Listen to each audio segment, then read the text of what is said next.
Hello guys, ayan, andito naman tayo mga katenga. So, kamusta kayo? Anong balita sa inyo ngayon? Kamusta yung mga buhay-buhay natin bilang kwarantino? So guys, siyempre gagawa tayo ng paraan para makakatanggal ng board sa bahay. Tagal ko na dito, boy. Grabe. So, ngayon, siguro ang maituturo ko muna ngayon sa inyo is yung kung paano mag-build ng isang speaker line array siguro. Ito muna yung ating pag-aaralan. So, what is a line array speaker? So, ito siguro yung tinatawag nilang nakabox. Tay, joke lang guys. So, ito na yan, line array 3.5.0.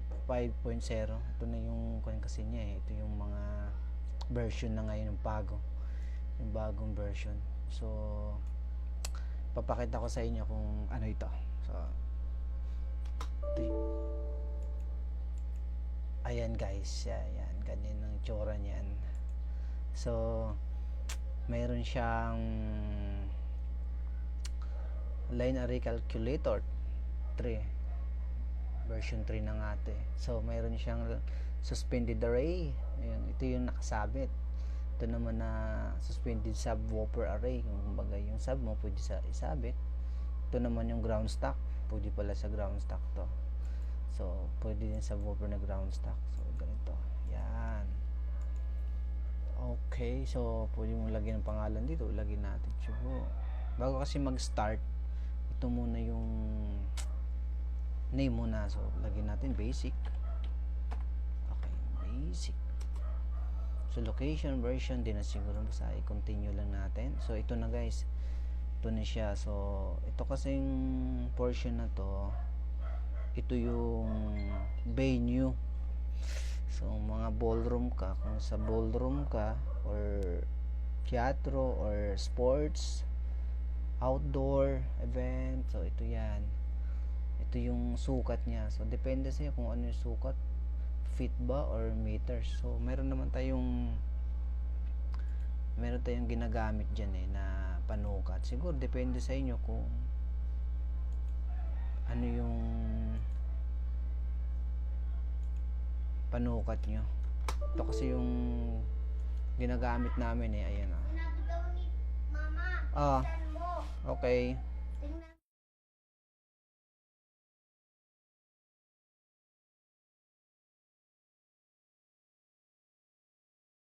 Ayan, nag-istorbo lang yung anak ko. So, ito yun. Ito guys, yung pang sukat. Depende. Kung meron kang mga habang pulpose roll or tape measure, ganun. Pwede yun. So, ay mabilis kasi ito So, ayan. So, ayan guys. Balik tayo dun. So, ito na. Nawala. Ayan. So, halimbawa, meron dito nakalagay listening, virtual or architectural. So, pindutin natin to. Listening. Kung nakaupo ba sila or standing. So, kadalasan nakaupo, syempre. Para hindi naman sila mapagod. Ito sukat kasi na to, ito yata yung pinaka maximum 100 meters to 120. So, pero nag-start siya 0. Ito kasi yung dulo ng stage So, lagi dyan sa dulo ng stage. Lagi yan. So, punta tayo ng mapping. Ito yung speaker Yan. So, anong nakalagay siya dito? BTX8. So, palitan natin ng B20. So, malit muna tayo. Siyempre, pang mga ballroom. BTX B20 kasi yung gamit namin yung na-experience ko So, ito kasi yung kadalasan gamit. Ilang box siya? 6. So, yan. Ito yung by speaker kung ito naman yung settings niya kung anong preset, kung naka 1 box ba per box or 2 box or 3 box or custom. Siguro kadalasan kasi ginagamit 3 box. Minsan yung standard is 2 box. So standard tayo. So dalawang speaker, isang amplifier. So ito guys. So paano natin i-con yan?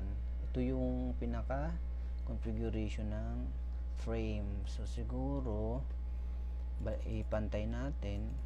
Yan, pantay. Yan. Op. Yan. So tension mode.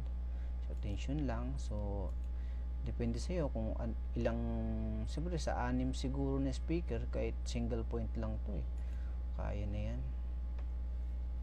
single point speaker. So merong frame kasi dalawang, yung B20 na speaker, merong yung ganito, ito yan sa likod. So meron ding B20F, ito yung nakita kong frame dun sa ginagamit namin. So ito yung butas ng frame, dito mo makikita yan So ayan, 1 to hanggang 11. So ayan guys, tapos makikita mo yung mapping yan. So ito, kung gusto mo yung frequency SPL, ayan itong lakas niya. Kung gusto mo naman isobars, ito yung frequency niya, kung saan yung 2K, 1K, 8K, kung saan tumatapon. So pag ganyan kasi, so super lakas niyan. Pero okay naman yan, kasi tingnan mo naman sa tao pa lang. So siyempre atras natin to, ang layo nito, atras natin yung speaker. Yan. Kasi andito na yung tao mo nakaupo pa. So dito tayo sa venue. Ayan, layo nito, atras na 20. Okay, nakaupo, mapping. So kung gusto kasi halimbawa tulad ng mga basketball gym, pwede kasi mag-add pwede ka mag-add ng lines para masukat na speaker. Halimbawa yan, pwede mo dito, halimbawa nakatungo siya, kumbaga second layer, pwede yun. Halimbawa ganyan. Siyempre kadalasan kasi sport yan pag mga event concert, yan. So pwede, mayroon pa naman pangatlo, pwede mo dagdagan 3. So automatic siya guys, automatic siya na pumapatong siya. Siguro ito siya kasi ganun ang mga venue sport. So pag ganyan kasi kanong kalaki, siyempre kulang yung BTX mo. So siguro pwede mo siya dagdagan. Ilang box ba kailangan nila? 6, number of cabinet, yun makikita BTX type. So siguro dagdagan natin mga 10, 12. Kadalasan kasi ang standard namin na speaker, kung halimbawa Araneta, 9 or 12. So siyempre dun tayo, kung gagamit naman tayo, dun tayo sa 12. So yan. Tapos pala, kung natin yung sukat niya sa baba, doon natin malalaman yun. Ito masyado mataas to, so okay na yun. Yan, dalasan ganun naman yan yan. So sobra na yan. Meron ditong prediction type. So ito din, cabinet. Pag ginano natin to, so siya na mismo yung susukat kung may tatama yung tao. So siya mismo yung mag automatic arrangement. So tingnan natin yung configuration niya dito sa SPL kung sakto naman. So naman, tingnan mo naman yung tunog niya, abot niya. So kung ganon, kung yan na yung pinaka arrangement nyo, siyempre ito yung bibigay mo sa tao. Diba, kung ikaw lang yung tagagawa nito sa isang event, so ito yung bibigay mo sa mga technical. So ang sukat niyan is galing sa taas 20, pag galing sa baba tulad dito hanggang sa ground is 16 feet siguro, alam ko feet to. So ayun ang mga bali. Meron kasing bawat box ng speaker merong bali yun Ito yung negative 1, 1.5, 4, 5, 5, 7.5, and ang pinakadulo niya is 12. pinakadulong box, ito yun. So ayan guys, so ito kung makita din natin ito ng frequency niya so okay naman, tapon na yan. Kung gusto mo naman baguhin to, okay lang, pwede mo naman baguhin yan, pwede mo taasan yan, pwede mo tong taasan pa, depende sa'yo guys, basta makita mo yung frequency. Ito kasi kadalasan meron naman tayong front fill, so kahit wala ito, sa baba na to. Okay, wait.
Ayan guys, biglang naputol kasi may makulit kasing bata dito sa bahay. So ayan, so balik tayo dun siguro.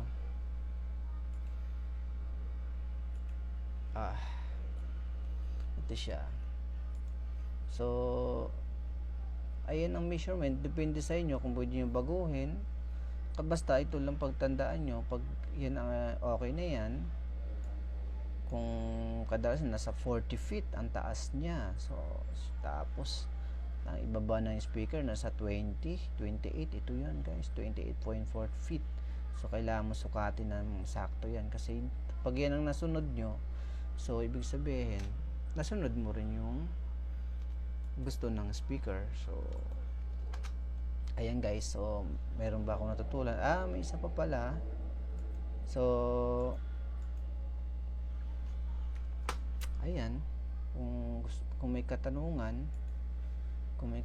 kayo, so ayan lang. Ito naman, pwede natin tong insert mismo sa yung speaker mismo. May tawag naman doon kasi i-calibrate ng performance manager yon. Tapos kung isi-save mo lang to, ano ba, isi-save mo lang yung ginawa mo, tapos tuturo ko rin yun kung paano. Gagawa lang ako ng paraan kasi hindi ko may download yung new version ng performance manager. Andun pa rin ako sa old pero halos parehas lang din yan. So ito lang, ito yun guys. Kung may na-miss kayo, napakabilis gawin kahit nasa bahay ka. Yung location kuha mo na. Pag nakuha mo yun, so para hindi hirap, alam mo yun, parang hindi hirap yung mga katrabaho mo. Kumbaga pagdating pa lang ng venue is trabaho agad, may susundin silang layout, so hindi ka na magsasabi bali mo dyan, ang hirap nun, lalo pag mga ganun kadami. Buti sana kung mga 6 box lang yan, pero kung mga 9 to 12 ang hirap nun. So kaya ginawa ito ng JBL, so para lalong mapabilis at maganda yung quality ng tunog. So kasi naka-experience ako dati niyan guys, na ganda ng bali ko. Parang nakikita mo yung curve na curve. Ayun pala guys, wala palang pangit pala yung tunog niya. So kayo nagtataka ko bakit ang hina ng tunog. Ang hina ng kanon, experience namin yan guys. Yung ganun. Itong sakto talaga yung gawang kanon. Basta kung lang yung mga version nila kasi pag may updated. Okay guys, maraming salamat. At huwag niyo kalimutan mag-subscribe. Okay?